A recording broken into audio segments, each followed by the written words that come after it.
Hello everyone, my name is Ned Dimitrov and today I'll tell you about computing interventions for vector-borne diseases.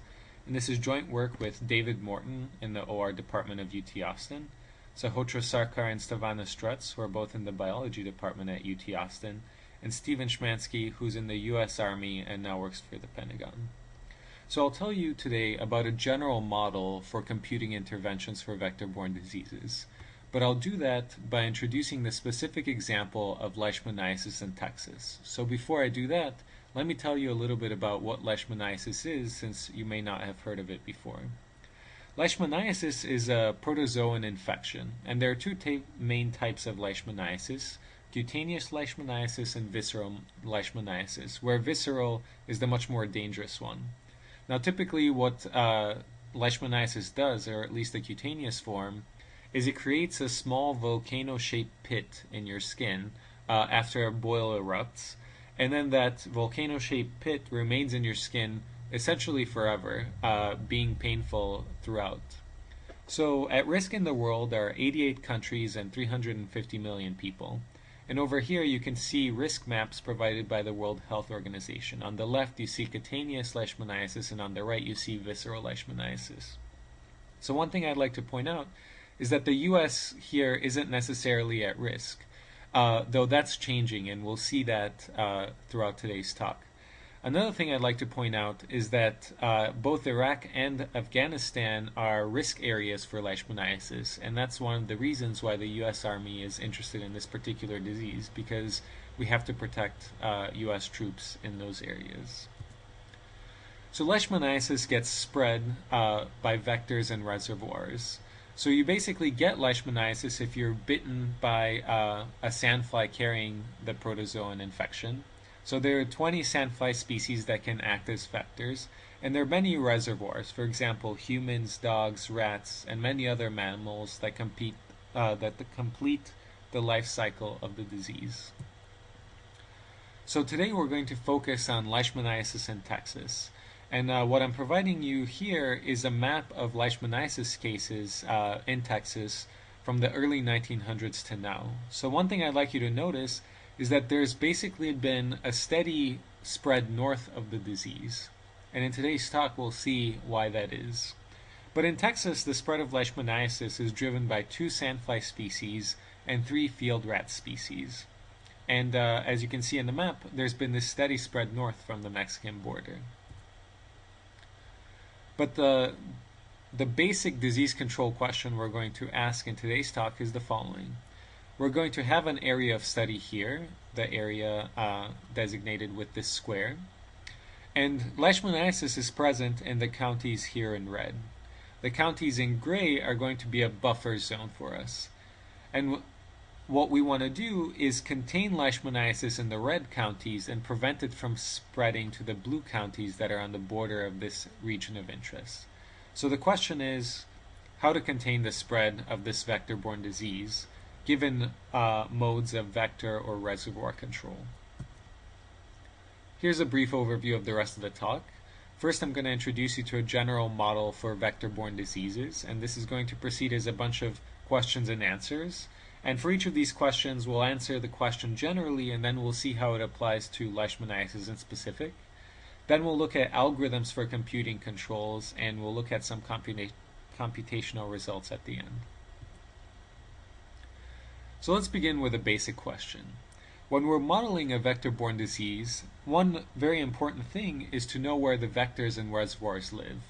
And as you might imagine, things that are important to answering this question are things like the altitude of the region, the temperature of the region, the precipitation, because all of these ecological factors determine whether a particular animal can live in that area. So the answer of where do vectors and reservoir live comes from ecological niche models. Now this is a well-developed area of biology, and it works essentially like this. What we're going to do is grid the geographic area into small cells, and we're going to have data on the ecological variables for each one of these small cells. And we're also going to take as input some occurrence data of the organism. For example, we know that this particular rat species lives here, here, and here. And then what we're going to do from all of that data is essentially reconstruct a function that maps the values of the ecological variables to 0, 1, this interval between 0, 1, and we'll call that the suitability. And so each square or each little cell is going to have a suitability number associated with it, and that tells us the likelihood that the vector or the reservoir lives there. And as I said, this is a well-established area of biology. There are literally hundreds of papers using ecological niche models for various things. For example, conservation planning, finding endangered species, etc. So let's see how ecological niche models apply to our problem of Leishmaniasis in Texas. So here are suitability maps of the relevant sandfly species across North America. And here are the suitability maps for the relevant field rat species across North America. But really, we're interested in just that one square, and this is what the suitability maps look in the square of interest, both for the sandfly species and for the field rat species. So what's the second important question? Well, we know now where the reservoirs and the vectors live, but really what we want is what's a suitable environment for the disease. And to answer this question, of course, we have the intuition that both vectors and reservoirs must be present. However, there may or may not be competition amongst these animals. For example, if one rat species is present, maybe that consumes a lot of resources, and so it's less likely that a different rat species will be present. So that's why we have a couple of different models to aggregate suitabilities from the vectors and reservoirs to create a disease suitability model. First, we aggregate vector suitability with what we call the independent presence assumption. So we assume that since vectors are small insects, they're not competing for resources that much, and so we assume that the vector suitabilities are essentially probabilities, and this is the probability that at least one vector species is present in the square. Reservoirs, however, could be large mammals, and they indeed could be competing for resources to a great extent. And so we have a different model for aggregating reservoir suitabilities that we call competitive exclusion. And essentially, the suitability of a particular square is equal to the maximum over all reservoirs of the suitability of that reservoir. So this essentially says that the species with maximum suitability wins out in this particular square. And then we're going to combine those two measures into a disease suitability by basically assuming independence between the vectors and the reservoirs. So this is the probability that both a vector and a reservoir is present in the particular square. And that gives us the disease suitability. And so this is what the disease suitability looks like for a region of interest in North Texas for Leishmaniasis. And here you can see the scale is again from 0 to 1, which is again a probability based on our interpretations of suitabilities.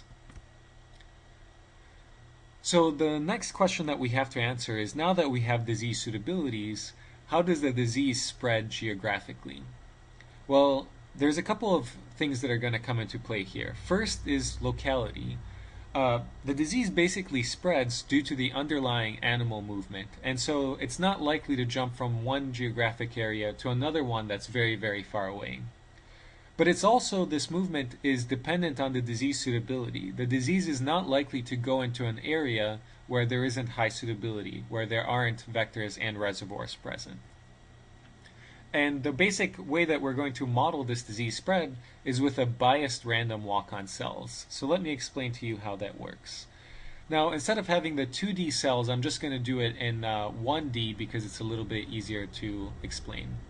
So what we're going to do is consider the disease being present in this middle cell right here. And each of these red lines constitutes a cell in one dimension. So the first thing we're going to do is we're going to take a Gaussian that's centered in the current cell. And then we're going to take into account the suitabilities of the surrounding cells. So maybe they have different suitabilities, let's say ranging from low on the left to high on the right. But these could be arbitrary. And what we're going to do essentially is multiply these two curves to get a probability distribution that's going to govern the random walk.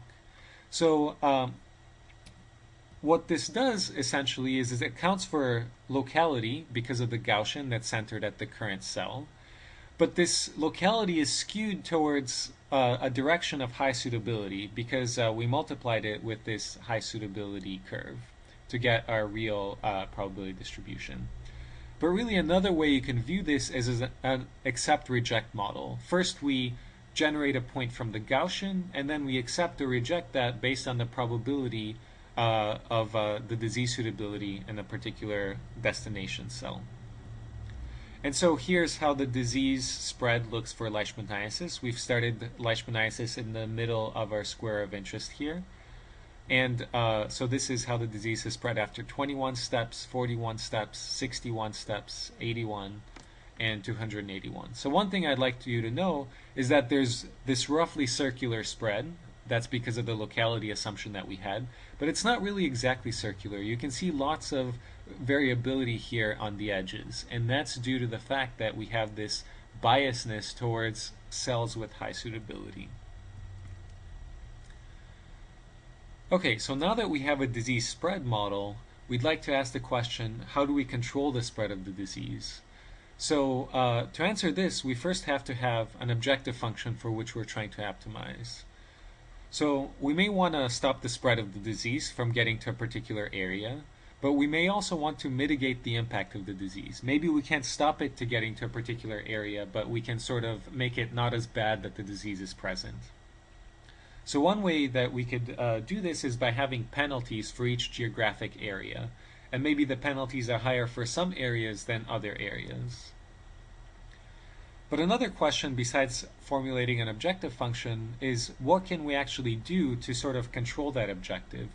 So some kinds of interventions we might have are vector control, where we spray, for example, to kill the sandflies, reservoir control, where we spread out poisons to kill the rats.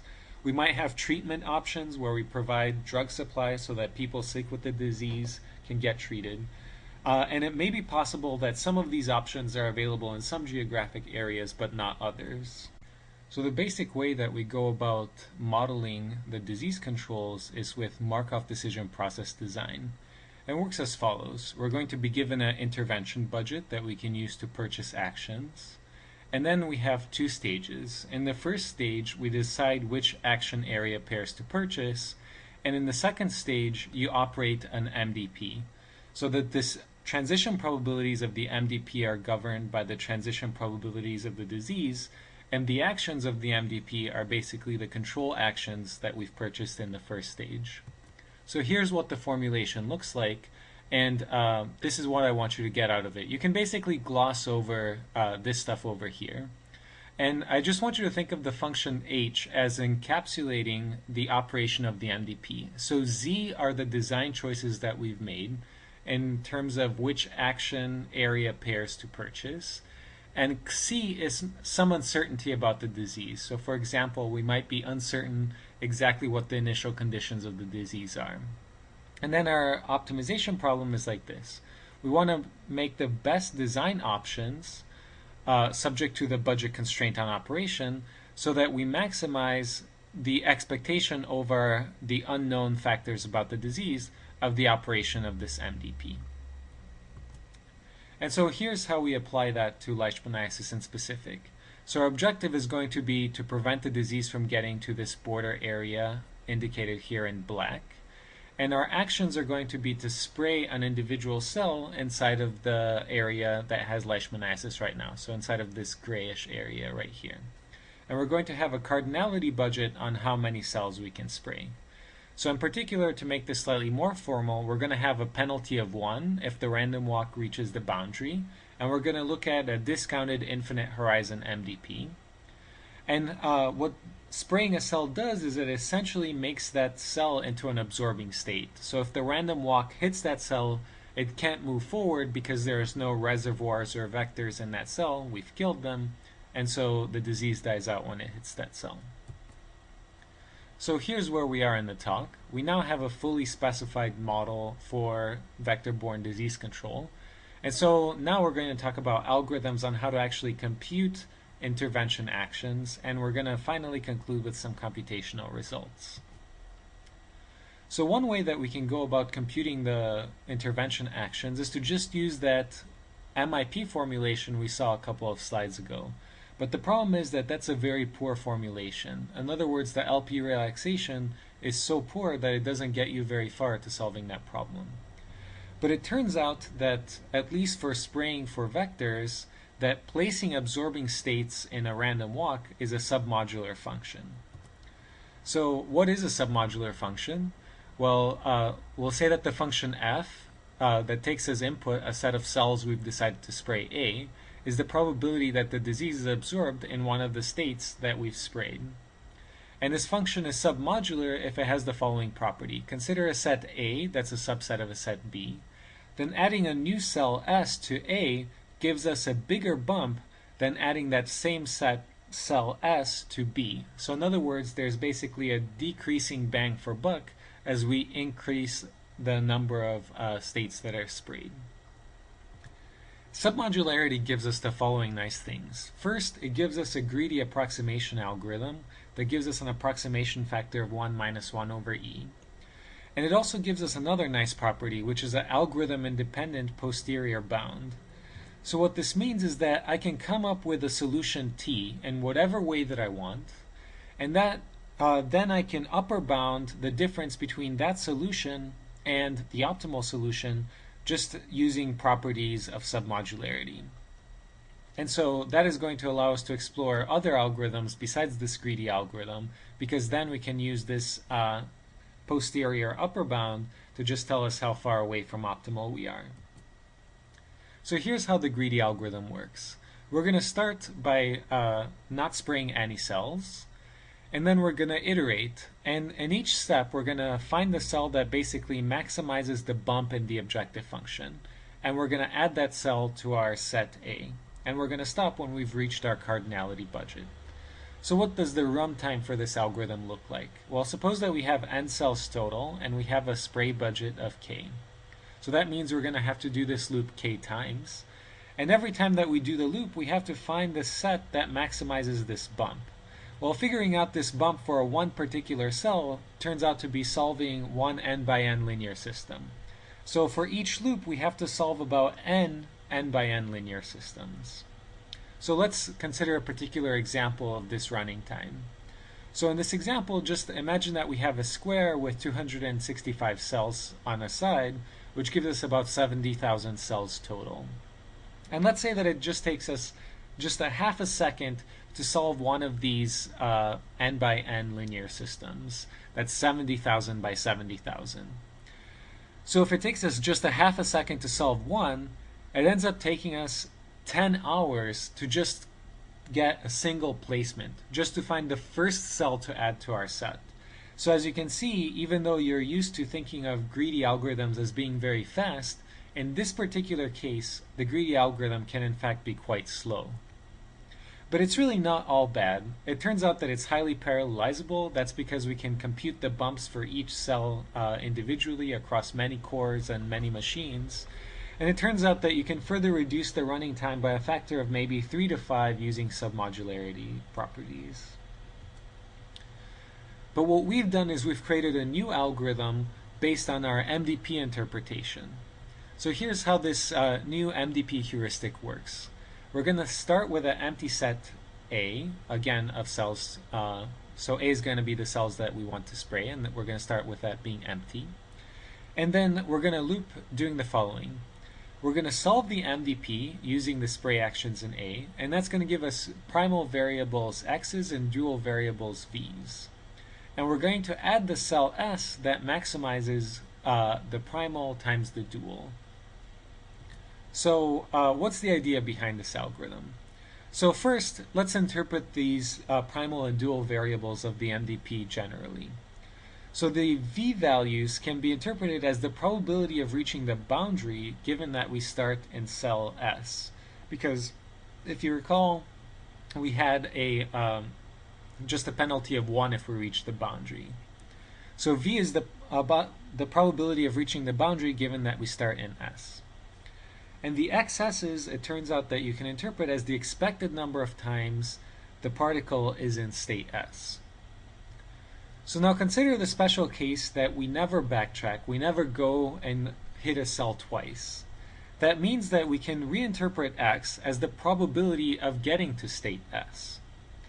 Then when we look at v times x, what that turns out to be is the probability of getting to the boundary starting in S times the probability that you get to S, which is exactly the bump that you get when you add S as an absorbing state.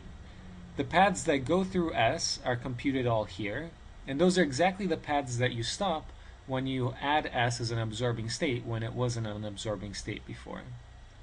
So really the upshot is that the heuristic gives you exactly the greedy algorithm if the random walk doesn't backtrack. So what's the runtime of this MDP heuristic? Again, if we look at n cells in a spray budget of k, we still have to do the loop k times. But in every loop, we're now, instead of solving n linear systems, we're just solving 2 linear systems, which is basically solving the MDP. So here's the punchline for the overall heuristic. It gives us exactly greedy if the random walk doesn't backtrack. On the example that we had, it's about 70,000 times faster, and that's because we removed an order of n from the running time. There's no general approximation result. You can come up with instances where the heuristic does arbitrarily badly, but we can still use the algorithm-independent posterior bounds to see how well the solutions work in our particular problem. So let's go on to the computational results where we can now compare the greedy algorithm to the MDP heuristic that we've made. So let me just remind you what we've done so far. We had a disease suitability, we have a boundary, and we have an initial condition. That's just the disease starting inside of that boundary. And we're going to consider a small example, only about 4,200 cells. And our question is where to spray. So here's what the results look like. So on the x-axis, we have this spray budget ranging from 0 cells to 100 cells. And on the y-axis, we have the probability that we contain the disease with our spraying. In other words, the probability that the disease hits our spray areas before it hits the boundary. So here we have the performance of the greedy algorithm as we increase the budget. And these are the posterior upper bounds for greedy. So it tells you how far away the optimal solution can be from the solution that we have. So now let's look at how the MDP heuristic performs. So as you can see from both of these graphs, the MDP heuristic is essentially as good as greedy. It both matches greedy in terms of performance of the actual solution and in terms of the posterior upper bounds. But at the same time, the MDP heuristic is 4,000 times faster on this example than the greedy algorithm. And one thing I should point out is that the MDP heuristic and the greedy algorithm do not actually produce the same solutions. So there's multiple solutions that have about the same performance. And the reason for this is because we have this roughly spherical symmetry on what's going on because of the locality properties of the random walk. So let's here compare the solutions from the greedy algorithm and from the MDP heuristic. So on the left we have the MDP heuristic, and on the right we have the greedy algorithm. So this is what they do with just one cell to spray. They both go for a cell somewhere in the middle. This is 3 cells. You can see already that the 2 solutions aren't the same. This is 20 cells. And you can see now basically a pattern emerging, which is that both of the algorithms are doing roughly concentric spraying circles. So that way, like if the disease escapes the middle circles, it still has the possibility of being caught in the outer circles. And just to explain the colors here, this is the probability of reaching the boundary given that you start in one of these cells. So red means that the probability is about 10% of reaching the boundary, and black means that the probability of 1, you're going to reach the boundary. And here is with 99 solutions, or with 99 cells to spray. And as you can see, even though there's about 4,000 cells, just using 99 cells, we essentially get almost 0 probability of reaching the boundary given that the disease starts somewhere in the middle here. So here's a summary of everything we've seen in the talk today. We've seen a general model for vector-borne disease control. We've seen how to create disease suitabilities, how to use those to create a random walk of geographic disease spread, and how to place the MDP design problem on top to compute for control locations. We've also looked at a couple of algorithms for computing absorbing states or spray locations. That's the greedy algorithm and the MDP heuristic. And of course, we've done all of this by considering the particular example of Leishmaniasis in Texas. So let me go back to the beginning and give you a little bit of an intuitive explanation of that spread pattern in Texas, where we saw the disease spreading from the south, from the Mexican border to the north. And in particular, notice this, that there's essentially a dividing line here between West Texas and East Texas. And the disease didn't jump this line until 2000. So why is this? Well, if we look at the disease suitabilities of the relevant rat species, we get the following. That 2 of the rat species concentrating living on the west, and 1 is concentrated living in the east. And there's basically a dividing line between the habitats of these species. And that's what slowed the disease. That's why it took several decades for the disease to jump this dividing line, because there weren't suitable reservoirs in between. And what explains this dividing line between the suitabilities is if you go back to the actual ecological factors that go into the suitability models. So this is the minimum precipitation. And as you can see, the East Coast gets a lot more precipitation than sort of the much drier western part of Texas. And that's what gives us rise to these different distributions of the species. So what this also tells us is that Leishmaniasis may continue to spread into the US. And the reason for that is because now we have a suitable vector species all along this eastern southern part of the US. Thank you very much for listening.